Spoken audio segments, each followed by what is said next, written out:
Bienvenue dans cette nouvelle vidéo. Aujourd'hui, on va voir ensemble comment animer une barre de recherche sur After Effects. Donc sans plus attendre, on se retrouve directement sur le logiciel.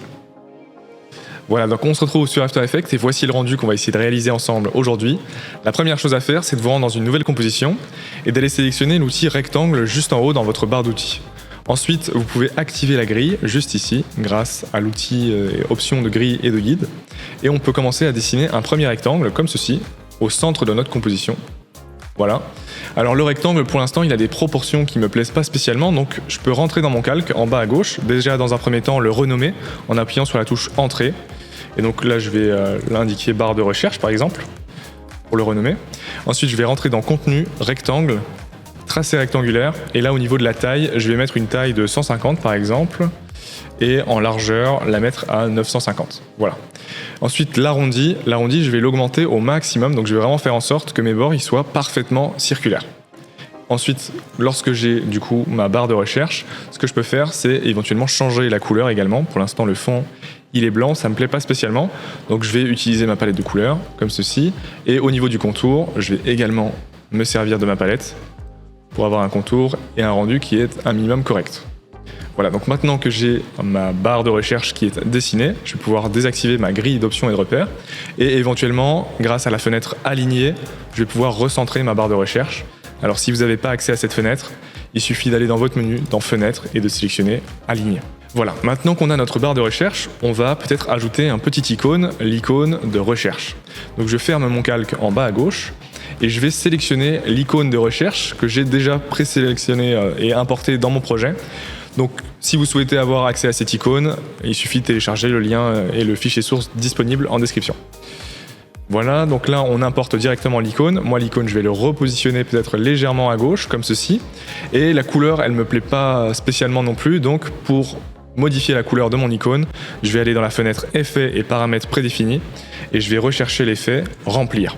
Je sélectionne l'effet Remplir, je viens le glisser sur mon petit icône comme ceci et encore une fois, là, je vais me déplacer et je vais, avec le petit outil pipette, modifier la couleur rouge pétante actuelle pour revenir sur un bleu un petit peu plus simple et sympa visuellement.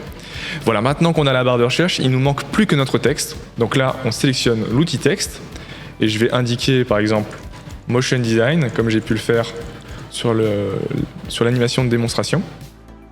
Comme ceci, là, je viens le replacer. Je peux également m'aider de la fenêtre alignée pour être sûr que mon texte est parfaitement situé. Et ensuite, je vais modifier la couleur de mon texte grâce à la fenêtre caractère, qui est un petit peu invisible pour l'instant et que je vais révéler comme ceci. Je sélectionne la pipette et là cette fois, voilà, Motion Design peut faire en sorte qu'il ait une couleur un peu plus visible. Maintenant qu'on a ces éléments, on va voir ensemble comment animer notre barre de recherche. Alors on va le faire en plusieurs temps. La première chose qu'on va essayer d'animer, c'est surtout notre barre de recherche.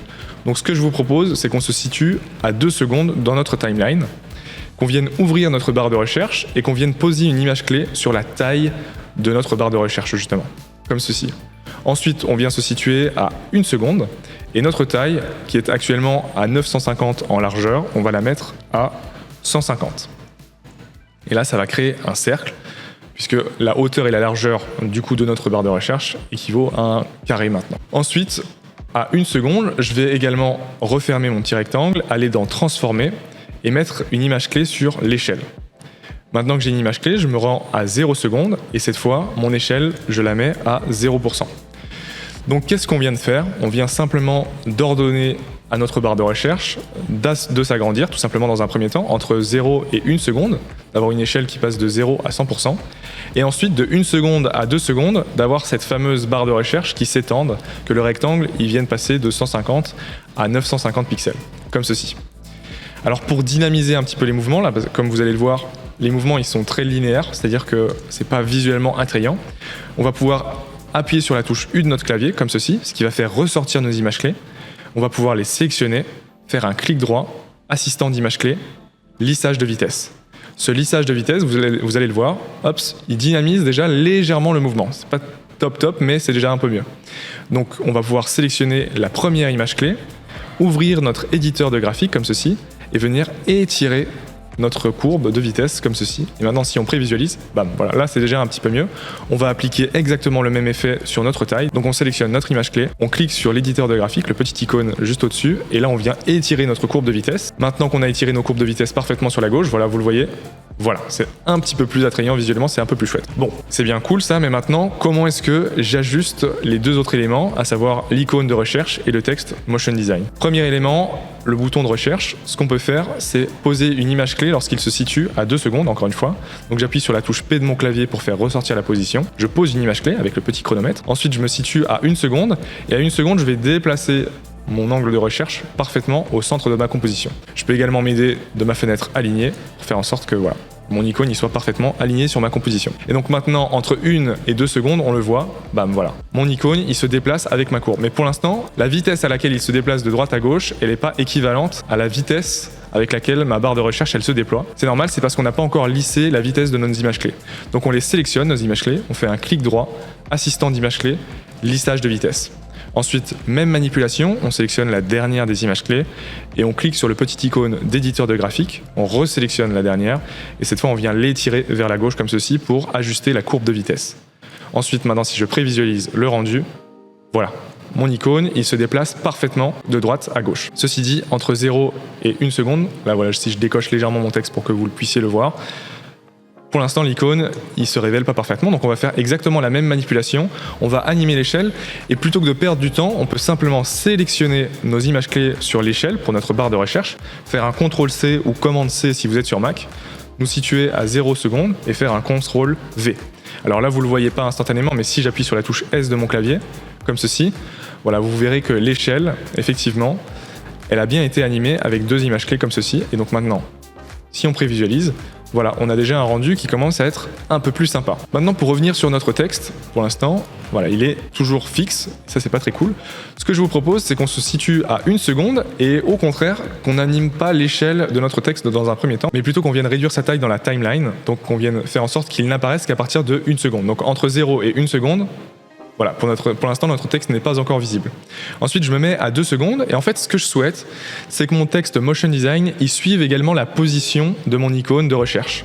Donc, ce que je peux faire, c'est simplement aller dans la colonne Parents et Liens. Si vous n'avez pas accès à cette colonne Parents et Liens, il suffit peut-être de cliquer sur le bouton Options et Mode, ou alors de cliquer sur la touche F4 de votre clavier, et normalement, ça devrait la faire apparaître. Maintenant que vous avez cette colonne Parents et Liens, vous pouvez sélectionner votre texte Motion Design, et le petit lasso à sa droite, juste en dessous de Parents et Liens, et venir relier le texte Motion Design à l'icône juste en dessous.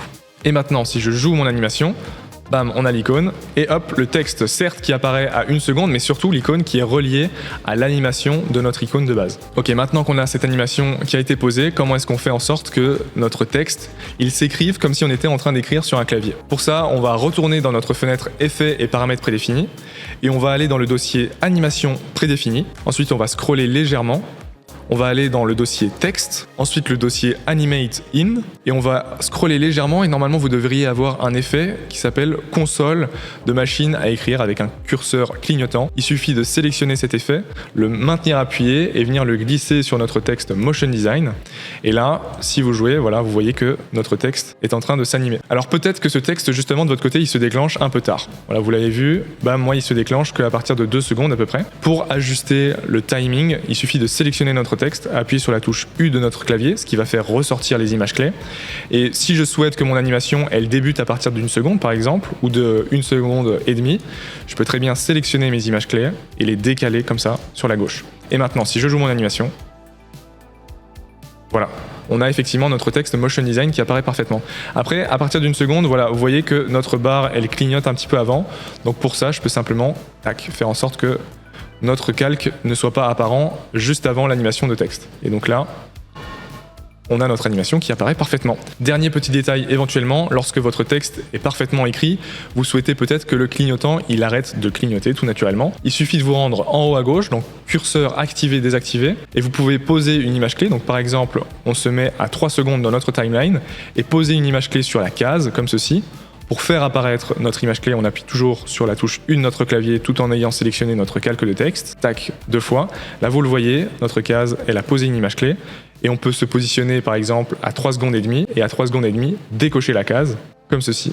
Et maintenant, si je joue mon animation, Voilà, on a le texte Motion Design qui apparaît, et après notre clignotant qui arrête de clignoter. Voilà, c'est déjà tout pour ce tutoriel, j'espère que ça vous aura plu. Si vous souhaitez aller plus loin, j'ai une formation dans laquelle je vous accompagne de A à Z sur After Effects, le lien est juste en description. Et sinon, moi je vous dis à très vite dans une prochaine vidéo.